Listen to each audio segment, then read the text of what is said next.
Shalom a todos, nós estamos então estudando a Parashá Bemidbar, começando a Parashá Bemidbar, que está registrada lá em Números, capítulo 1, do versículo 1 até capítulo 4, versículo 20.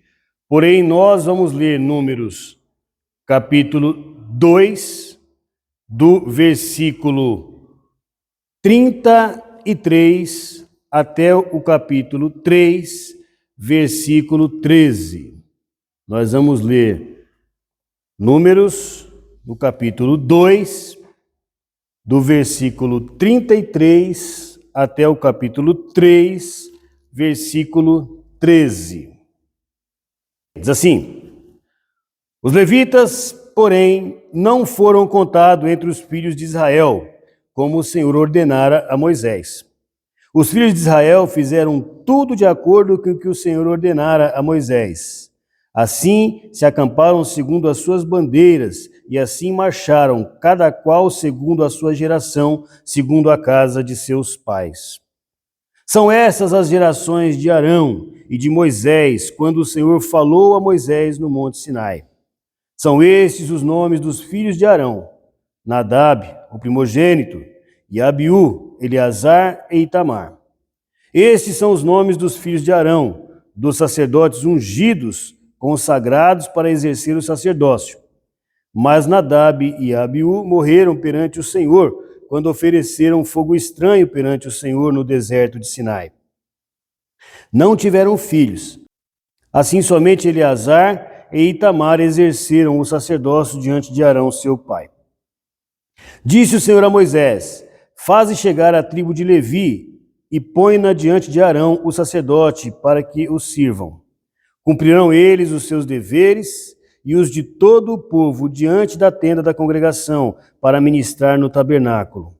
Terão cuidado de todos os utensílios da tenda da congregação, cumprindo as obrigações dos filhos de Israel, ao ministrarem no tabernáculo. Darás os levitas a Arão e a seus filhos dentre os filhos de Israel. Lhes são dados. Mas a Arão e a seus filhos ordenarás que guardem o seu sacerdócio, e o estranho que nele tomar parte será morto. Disse o Senhor a Moisés: eu mesmo tomei os levitas do meio dos filhos de Israel, em lugar de todo primogênito que abre a madre entre os filhos de Israel. Os levitas são meus, pois todo primogênito é meu, desde um dia em que feri a todo primogênito na terra do Egito. Consagrei para mim todo primogênito em Israel, tanto de homens como de animais. Eles são meus, eu sou o Senhor. Muito bem, meus irmãos. Como disse, nós vamos estudar hoje a Parashá Bemidbar. Bemidbar quer dizer no deserto. Midbar, deserto, no. Que na nossa Bíblia, aqui é traduzida, na verdade não é traduzida, tá? Foi dado o nome de Números. Por quê? Porque fala muitos números. Se os irmãos lerem o começo desta Parashá, vai falar de um recenseamento que foi feito do povo, que foi contado, primeiro separou quem que eram os príncipes do povo e quantos homens de 20 anos a 60 anos que poderiam ir para a guerra. Então eles foram contados. Isso fora os de menos de 20 anos, e os de mais de 60, fora mulheres, deu mais de 600 mil, né, para ver como que era já o exército de Israel. Isto no segundo ano, depois que eles saíram do Egito, ok? No segundo mês, primeiro dia do segundo mês do segundo ano, ou seja, em tão pouco tempo quanto eles cresceram. E então eram contados os homens de 20 a 60 anos, que vão para a guerra, fora os menores de 20, fora as mulheres e fora os idosos acima de 60. Bem como não eram contados os levitas. Nós começamos aqui esta leitura falando justamente sobre isso aqui no versículo 33 do capítulo 2, que diz: os levitas não são contados junto com o povo de Israel.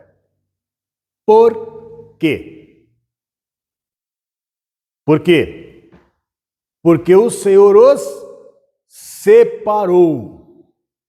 O Senhor os santificou. Nós temos explicado para os irmãos o significado da palavra santo, separado. O Senhor tratou diferente os levitas. Nós vamos falar sobre isso um pouco mais adiante. E nós vemos aqui que depois que o Senhor os separou, continuando na Paraxá, o Senhor vai e ele organiza, o Senhor organiza a forma com que cada tribo iria acampar ao redor do tabernáculo. Então, cada tribo tinha lá seu estandarte e ocupava um espaço ao redor do tabernáculo. O tabernáculo ao centro, e a tribo de Levi ficava junto ao tabernáculo. Era ela que cuidava. E para os irmãos terem uma ideia, se alguém que não fosse da tribo de Levi se aproximasse, ele era morto, ok? É isso que a palavra fala. Isto, então, implica em nós meditarmos nessa palavra, vendo que a organização desse acampamento, imagine essa organização, o tabernáculo no centro, aonde estava ali as tábuas do testemunho, onde estava ali a arca da aliança, onde o Senhor se manifestava com o povo, ok? A tribo de Levi em volta do tabernáculo e as tribos em volta da tribo de Levi. Ok? Os irmãos já viram um alvo? Como que é o alvo?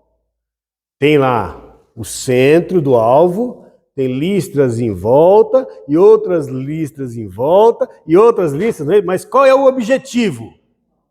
O objetivo é você alcançar o centro do alvo. Ok? O centro do alvo. Mas quem poderia alcançar o centro do alvo? É este o nosso tema hoje.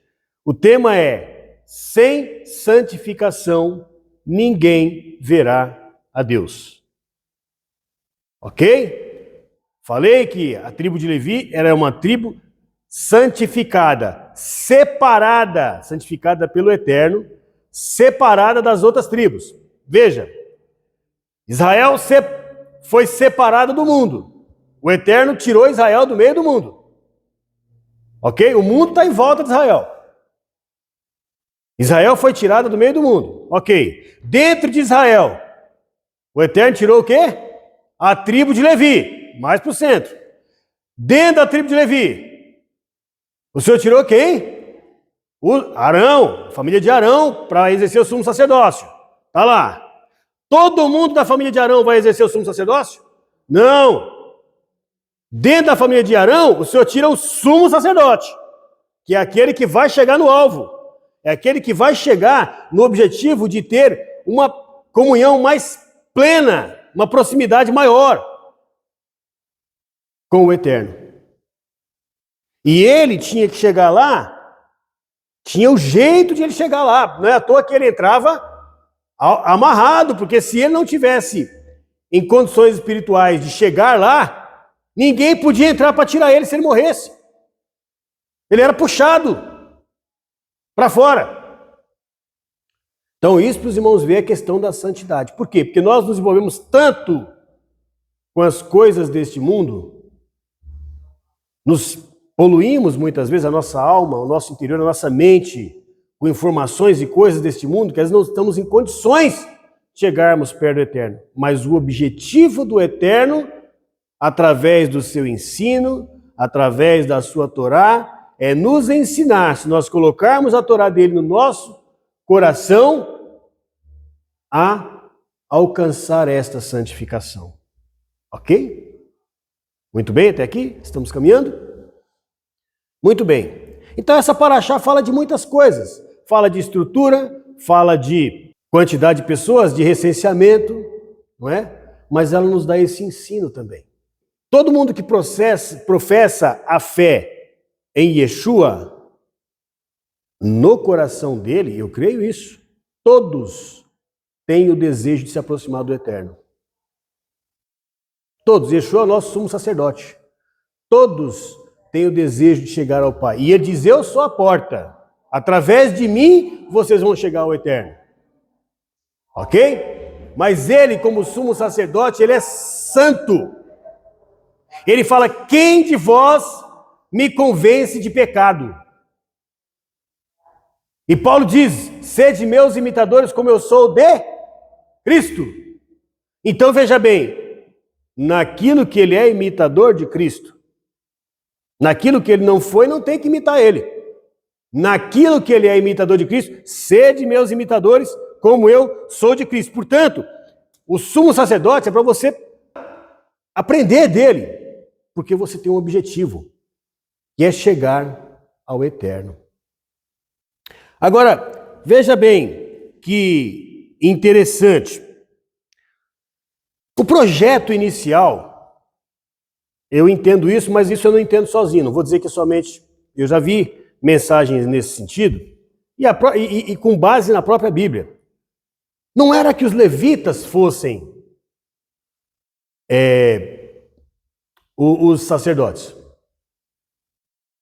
O projeto inicial eram os primogênitos.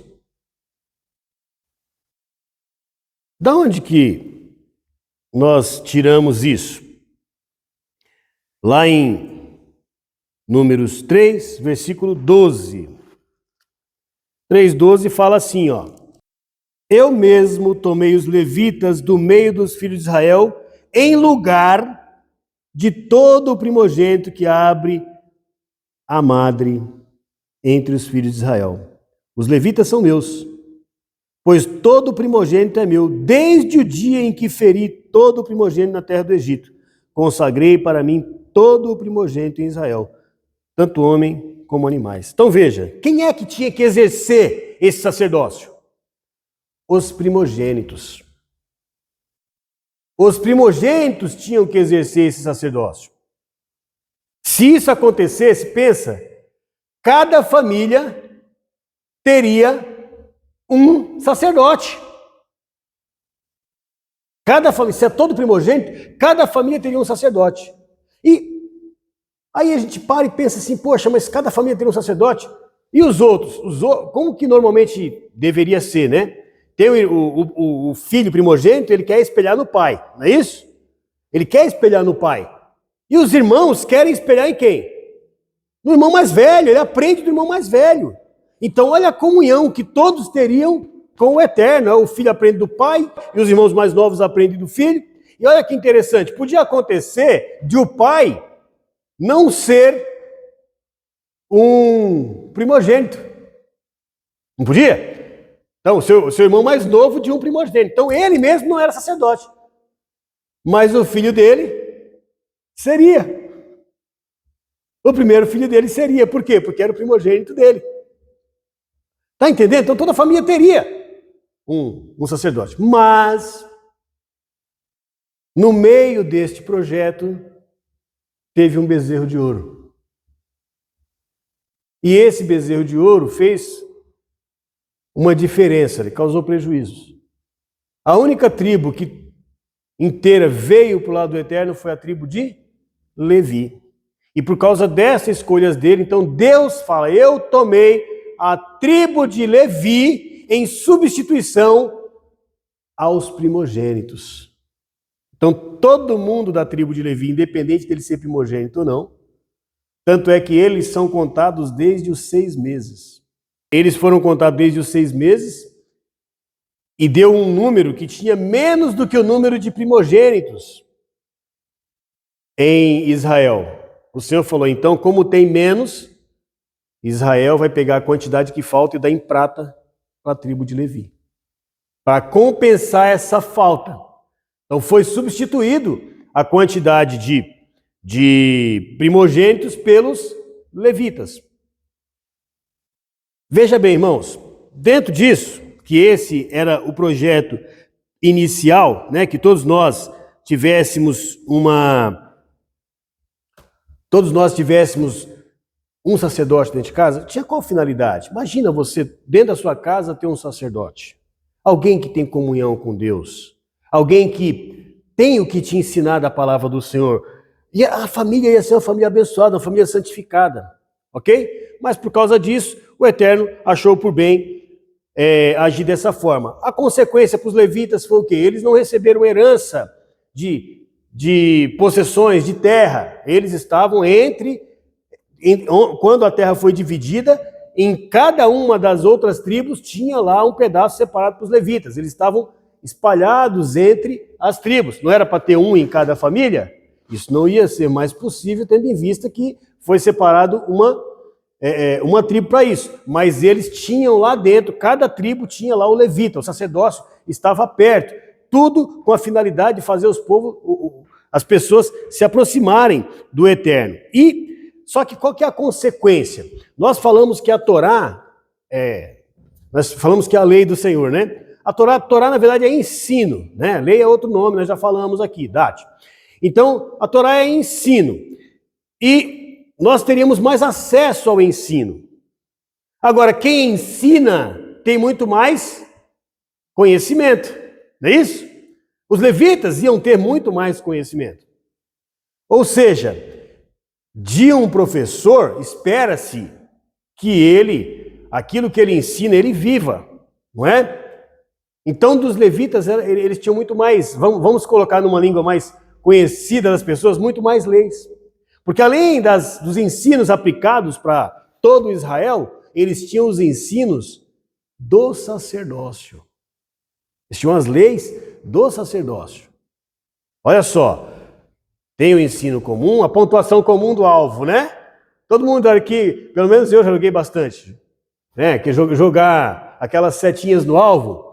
Então, se você acerta na borda mais externa, é menos ponto. Se acerta na borda um pouquinho acima, mais ponto. E na medida que você vai se aproximando do alvo, mais ponto. Não é isso? Da mesma forma, na medida que você vai se aproximando do Eterno. Tá? Quanto mais você vai se aproximando, mais cobrança. Então, para as nações, tá aí, errou o alvo. Né? Se não está buscando o Senhor, para as nações, se não estão buscando o Senhor.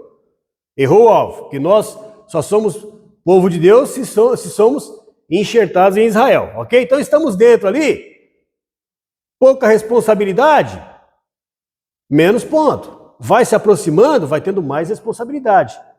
Mas se o meu objetivo é ter uma maior comunhão com o Senhor, dentro do ensino de que nós temos um sumo sacerdote eterno, segundo a ordem de Melquisedeque, e que nós exercemos um sacerdócio universal, nós podemos orar, o véu foi rasgado, nós podemos orar ao Pai, então, ou seja, exercemos esse sacerdócio de poder ir direto a Ele, ok? Se nós podemos fazer isso sem ser morto, porque dessa forma aqui, quem chegasse ali seria morto. Se nós podemos atravessar passar desses alvos todos, não é isso? Marcar mais pontos, também nos é exigido uma maior santificação. Ok? Para você acertar o alvo, você tem que ter uma melhor pontaria. Você tem que treinar mais. Você tem que praticar mais. Da mesma forma, se é cobrado de Israel de um jeito, dos levitas é cobrado mais, dos sacerdotes da família dos Kohen, né, dos que vão realmente trabalhar dentro do templo é cobrado mais, e do sumo sacerdote é cobrado muito mais. Então tem uma graduação de responsabilidade, ok? Mas volto a falar, quem busca servir ao Eterno tem um objetivo, que é chegar à comunhão com o Senhor. E por que é que eu estou falando isso? Por causa do que está escrito lá em Hebreus, no capítulo 12, no versículo 14. Diz assim, Hebreus 12, 14. Olha o que o autor de Hebreus nos ensina. Hebreus 12, 14. Fala assim: segue a paz com todos e a santificação.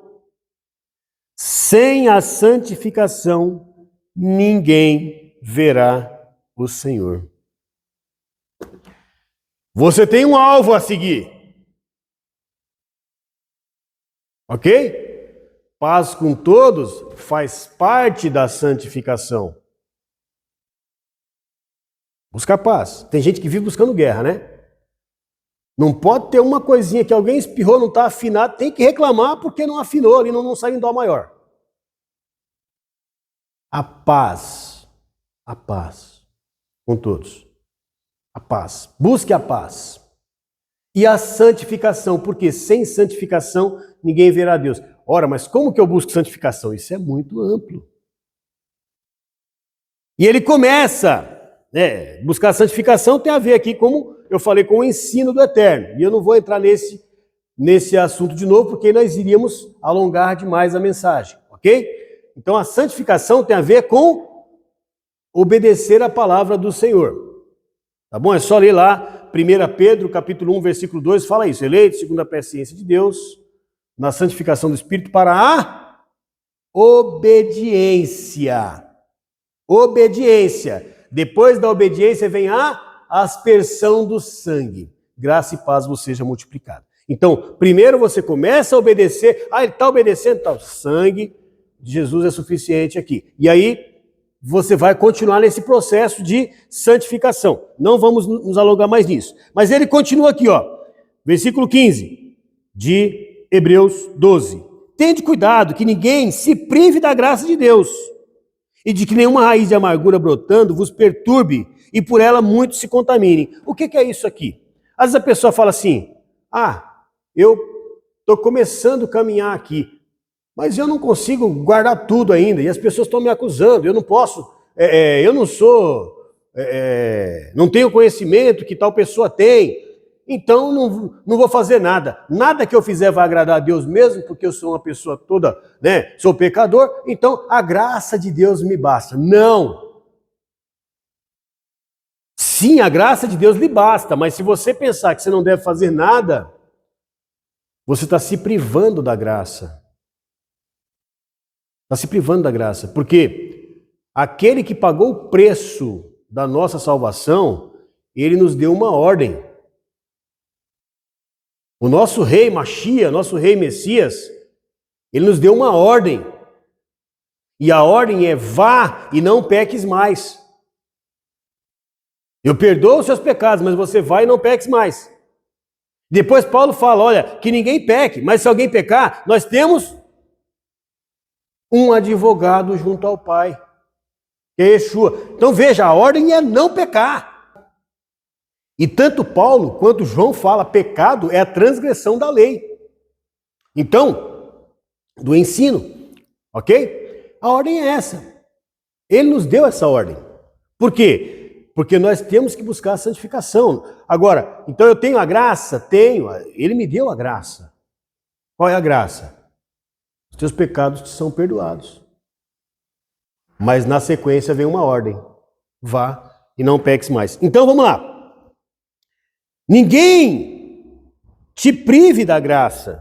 Você não tem que ficar preocupado assim, eu sou pecador, eu não vou conseguir. Não! Vai tentando. Guarda aquilo que você já sabe. E aos pouquinhos vai inserindo a palavra de Deus na sua vida. Você descobriu hoje que não deve fazer determinada coisa. Você passa a não fazer aquela coisa. Amanhã você descobre que você tem que fazer uma outra coisa. Você passa a fazer aquela coisa. Depois você descobre outra coisa. Você vai crescendo. Ok? Aí você vai se aproximando cada vez mais do alvo. Você vai se aproximando cada vez mais do alvo. Um passo de cada vez. E ninguém te prive, porque tem mais conhecimento que você, para dizer assim, mas você ainda não faz tal coisa, você nem sabia ainda que tem que fazer. Nem entrou no teu entendimento ainda. Então calma. Só abra a sua mente para o aprendizado.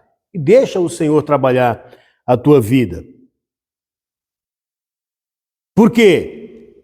Porque acaba brotando com isso sentimento de amargura. Eu não tenho jeito. eu não tenho jeito. E aí, muitos se contaminam com isso. Eu não tenho jeito, porque eu não consigo ser igual fulano, né? Então, estou perdido. Não. A graça de Deus te alcança. Põe no teu coração o desejo de alcançar o alvo e persiga o alvo, que o Eterno vai te abençoar. Agora, olha só, dentro disso que eu falei há pouco, ninguém seja devasso ou profano como foi Esaú, que por uma refeição vendeu o seu direito de primogenitura. Irmãos, olha só. Olha só o que Esaú vendeu. O que eu disse agora há pouco? Quem eram para ser os sacerdotes? Os primogênitos. O primogênito tinha que ter uma maior comunhão com o Eterno. O primogênito. E aí, Esaú, no momento ali que, eu estou com fome, de que me serve o direito de primogenitura se eu estou para morrer de fome? Me dá aqui o prato de lentilha.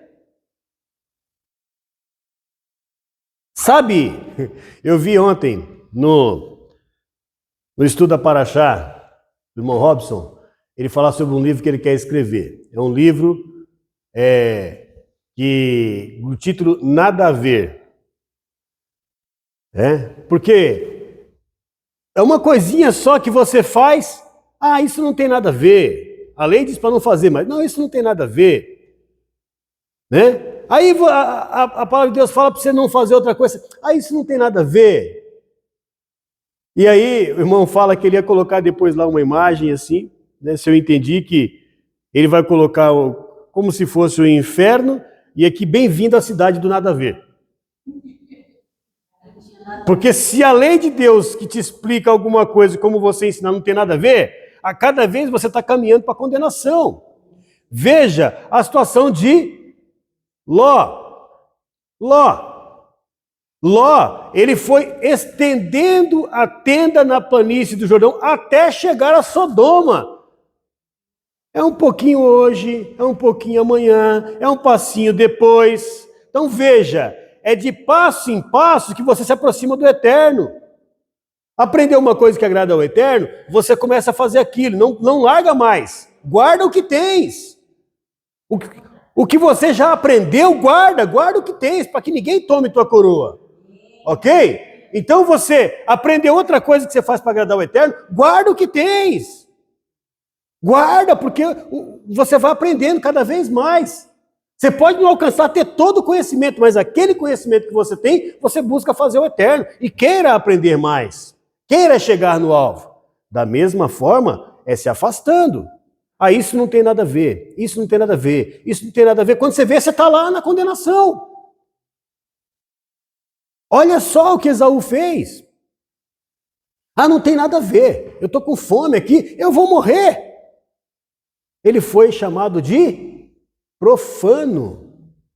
Por um prato de lentilha, vendeu o direito de primogenitura. As pessoas pensam que o direito de primogenitura é só porque vai herdar a herança do pai. Não é, irmãos, é a bênção. É a bênção de ser o primogênito, de ser o sacerdote dentro daquela família. Esse era o direito de primogenitura. E é isso que você não pode negligenciar. O seu direito de exercer o sacerdócio universal, de ser um sacerdote dentro da sua família. O seu direito de buscar a palavra de Deus, conhecer a Deus. Não vá atrás de pessoas que dizem que você não precisa fazer nada, porque nada que você fizer agrada a Deus, tenta agradar. Não seja profano. Não fala que não tem nada a ver. O que tem a ver eu comer chouriço, sangue? O que tem a ver? Tem nada a ver. Tem a ver. Deus não está preocupado com o que eu como, com o que eu como. Meu Deus, o mundo mudou por causa de um fruto. É o fruto em si? Não, mas é um negócio chamado desobediência. Não é pelo fruto, não é porque falou e não fez. É pela desobediência. É por isso. É por isso. Não seja profano. Não diga que não tem nada a ver. E depois, Esaú, querendo ainda herdar a bênção, foi rejeitado. Não achou lugar de arrependimento, embora com lágrimas o tivesse buscado. Lá no versículo 25, diz assim, Hebreus 12, 25. Vede, não rejeiteis ao que fala, se não escaparam aqueles que rejeitaram o que sobre a terra os advertia, quanto menos escaparemos nós se nos desviarmos daquele que adverte lá do céu. Como que há essa advertência? Porque nós estamos na nova aliança, irmãos. Uma aliança que foi profetizada lá em Jeremias 33. Farei uma nova aliança com a casa de Israel. A congregação dos santos, a casa de Israel. Tá dito lá expressamente, escrito, a casa de Israel. Nós estamos inseridos nessa aliança se fomos enxertados em Israel, senão já estamos fora. Farei uma nova aliança com a casa de Israel. E qual era a nova aliança? A lei escrita no seu coração. Você buscando aprender, buscando conhecer o que é que agrada a Deus, seguindo a paz com todos. Se você está seguindo a paz com todos, o amor ao próximo você está exercendo. E a santificação, é isso que ele está falando. Se aproxima do eterno também. Está em paz com todo mundo, você está amando o próximo. Porque se você está em paz, você vai ajudar. Você tem um inimigo, mas você quer paz com ele, você vai ajudar o jumento dele. É isso? Quando está ali debaixo da carga, você vai lá ajudar. Você vai querer paz, você não quer guerra. Você está em paz com seus irmãos, tudo bem. E a santificação é aproximando do eterno. Porque sem santificação você não vai ver o eterno, você não vai alcançar o alvo, você não vai entrar no santo dos santos. E esse é o nosso objetivo. Nosso objetivo é entrar no santo dos santos. Nosso objetivo é aproximar do eterno. O nome dessa paraxá é Bemidbar, no deserto. Interessante que quando João Batista começou a pregar, ele disse, eu sou a voz do que clama no deserto. E a profecia diz que, lá em Isaías, a profecia diz que antes da vinda do Mashiach, viria esse espírito de voz do que clama no deserto. Portanto, há uma voz clamando hoje nesse deserto da vida que nós vivemos. O Espírito está clamando hoje, volta para o eterno. Vai e não peques mais. Qual que era o clamor dessa voz que clama no deserto? Endireitai as veredas, endireita o teu caminho. Anda pelo caminho. Yeshua é o caminho, ele é a palavra. Lá em Apocalipse fala o nome pelo qual ele se chama é a palavra. Não é? Quando a gente pensa assim, Yeshua diz, eu sou o caminho, a verdade e a vida, ele não está falando da pessoa dele como ser humano. Ele está falando da palavra de Deus, porque ele representava a palavra de Deus. A palavra de Deus é o caminho, a verdade e a vida. Ninguém vai ao Pai senão pela palavra. É o objetivo. Ele é a porta que nos leva até o eterno. Ele é o sumo sacerdote. Quem é que podia entrar até a presença do Pai? O sumo sacerdote. Mas o sumo sacerdote nos ensinou, cumpriu o papel dele de ensinar. Olha, não peques mais. Guarda a palavra do meu Pai. Nem todo mundo que me diz Senhor, Senhor entrará no reino de Deus, mas aquele que faz a vontade do meu Pai. Apartai-vos de mim, vós que viveis como se não houvesse lei. Ele nos ensinou. Ele prega, ele quer que nós alcancemos esse objetivo, o Pai quer que nós alcancemos esse objetivo. E o Pai é didático, eu sempre disse isso.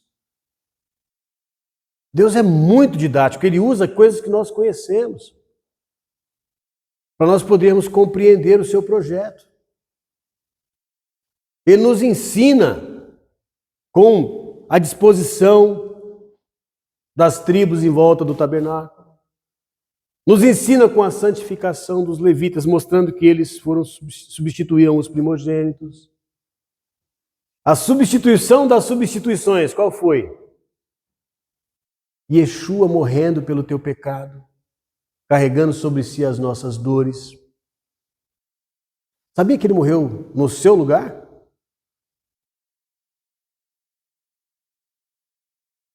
Tudo porque o Pai quer que nós voltemos para Ele. Então vamos obedecer à voz de Yeshua.